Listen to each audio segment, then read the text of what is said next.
Well, hello everybody. Welcome back to the channel, and this is just a video I wanted to make, just something I wanted to talk about. It's been on my mind a lot, and I wanted to make some sort of a talking video about it. So here I am down in the wilderness of Howe Sound. I figured this would be a good setting to talk about this.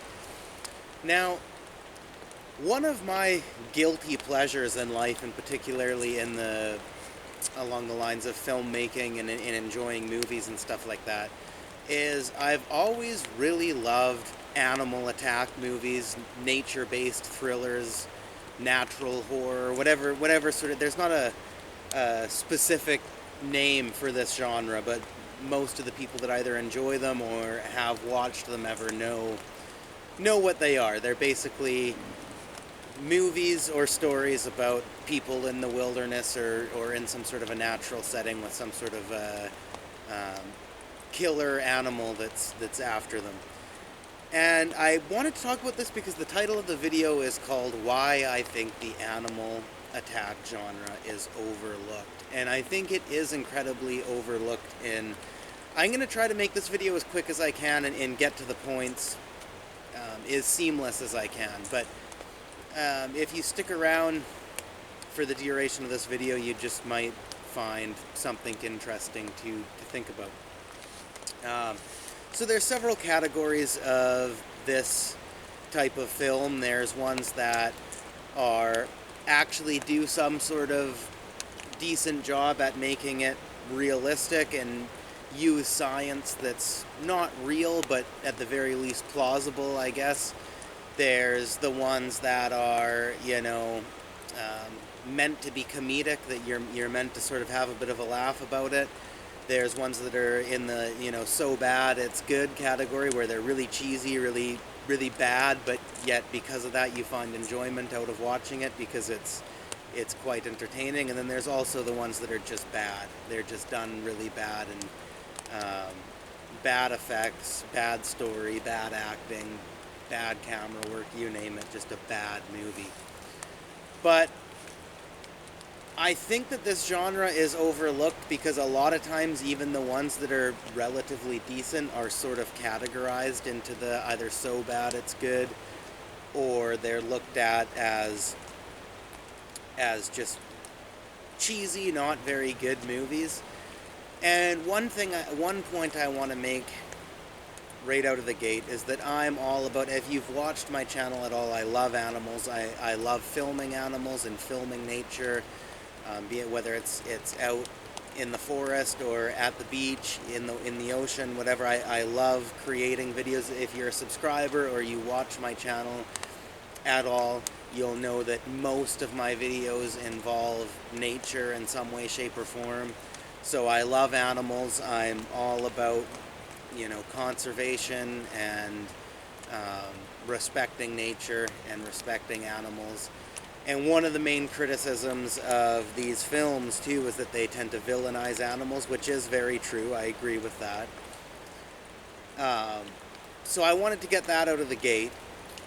But I think that these movies are actually incredibly well done a lot of times and serve a heavy purpose. And I think a lot of times if an animal's being villainized, it's more the audience that tends to do that, not the filmmakers themselves. I mean, they're just trying to make quality entertainment and find these sort of primal things that trigger fear in us in order to create the sort of sensation or vibe in the film that they are making.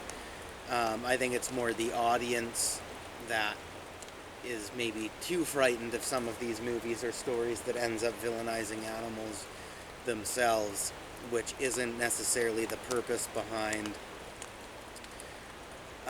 a lot of these films. And I think that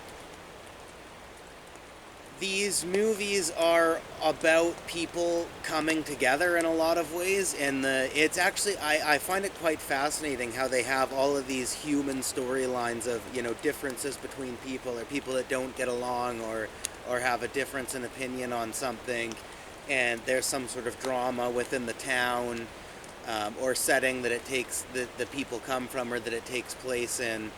And it's actually quite incredibly creative how these filmmakers interweave all of that into the the main storyline of this ravenous animal that's going around killing people. It's quite creative and quite entertaining, in my opinion, anyway. And a lot of times, it's the animal isn't necessarily just to villainize um, whatever animal is on the screen. There's a lot of heavy metaphor in it, in the sense where it's the animal a lot of times is a metaphor for other things. It's a metaphor for other fears that we have, other insecurities that we have. It's a symbol of the primal fear that we all feel, say, when we're in a place like this, when we're in the forest or on the ocean.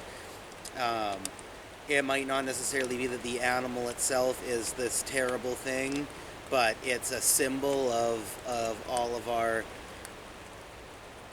all the fear that's built into us from an ancestral level. And there's a lot of if you read between the lines in a lot of these movies, there's a lot of symbolism, folklore, whatnot, that is being metaphorically weaved into the overall story, amongst the people, amongst the situation that's happening, and particularly amongst the animal that's being used.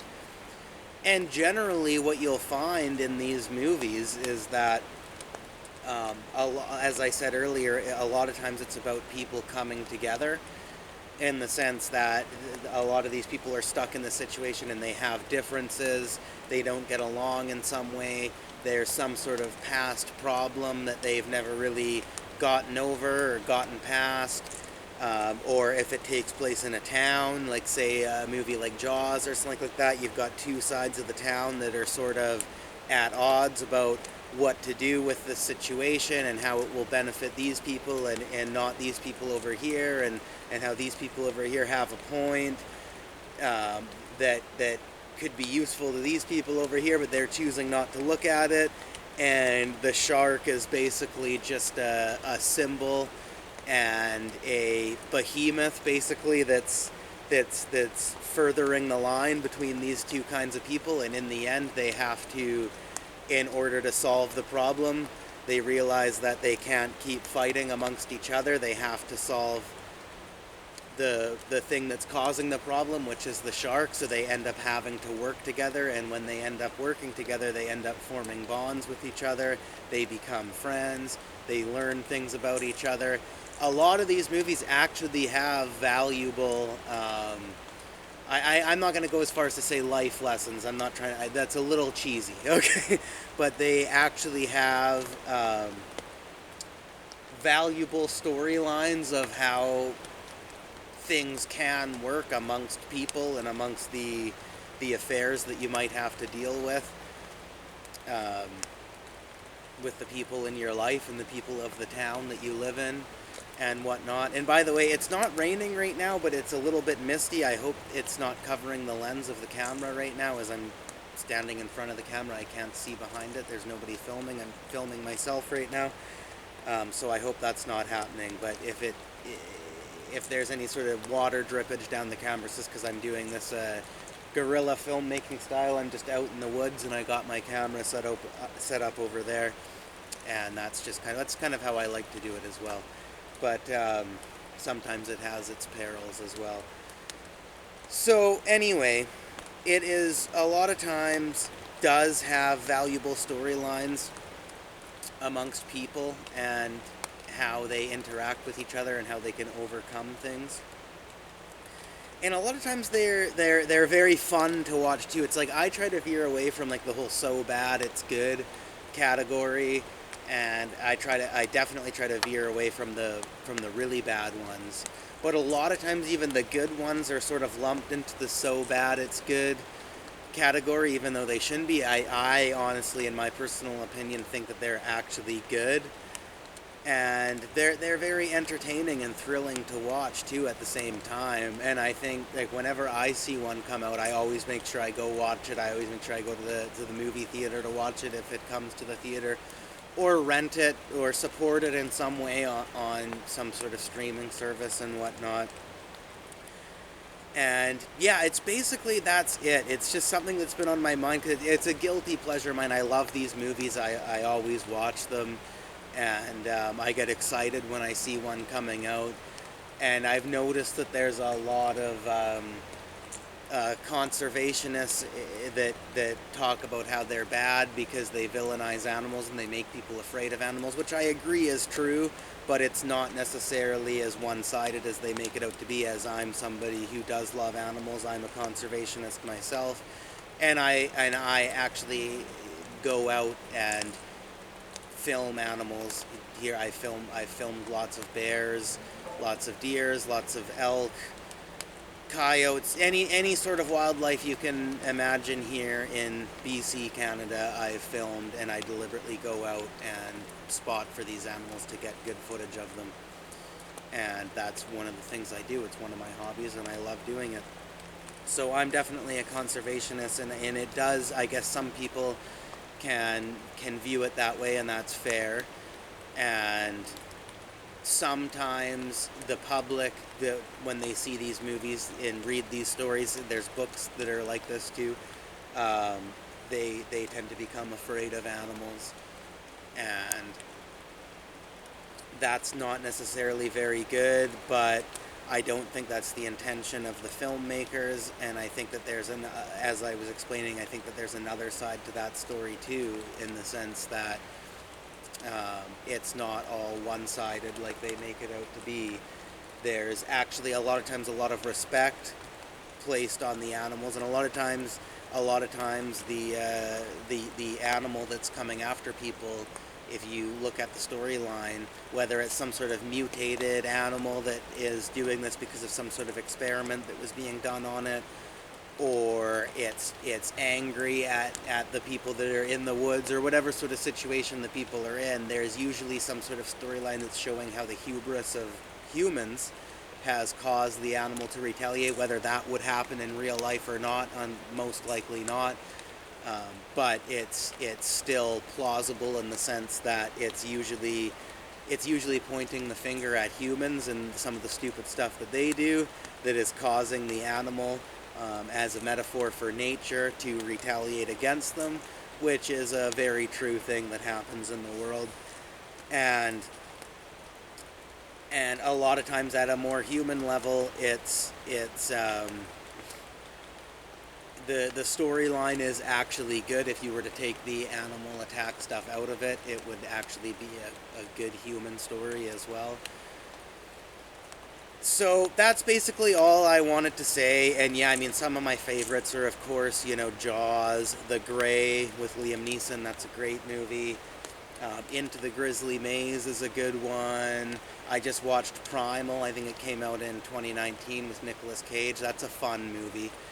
I have the extremely guilty pleasures, like the couple of the Lou Diamond Phillips movies, like Redwater with the shark and bats is a good one.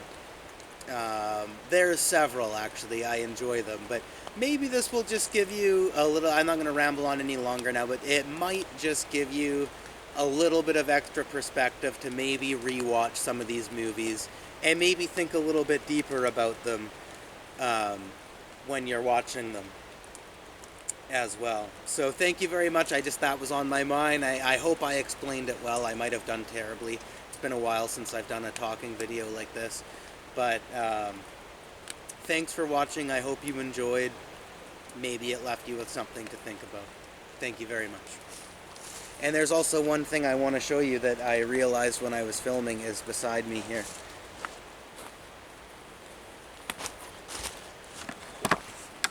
So, as I said, I am in the woods right now. And beside me the whole time is, we've got some, I just gotta find it here. There we go. That is coyote poo. There was a coyote here not that long ago. That's probably kind of a gross thing to film, whatever, but that is coyote poo. I can tell. We call them coyotes around here, but coyote, I guess, is the full term for them. There's a lot of them around here. You can tell their poo instantly because it has lots of fur in it. and lots of they're a lot of times scavenger animals, so they just eat anything that they find that's dead, anything that humans have left behind. They're very dangerous for your pets and animals. They just scavenge and take out anything that they possibly can. They're very smart, very sly, and you can tell their poo instantly because of the contents that is in it, the same as you can tell bear poo as soon as you see it as well. So that was beside me while I was making the video, and I actually didn't realize until, if you notice, I just kind of looked over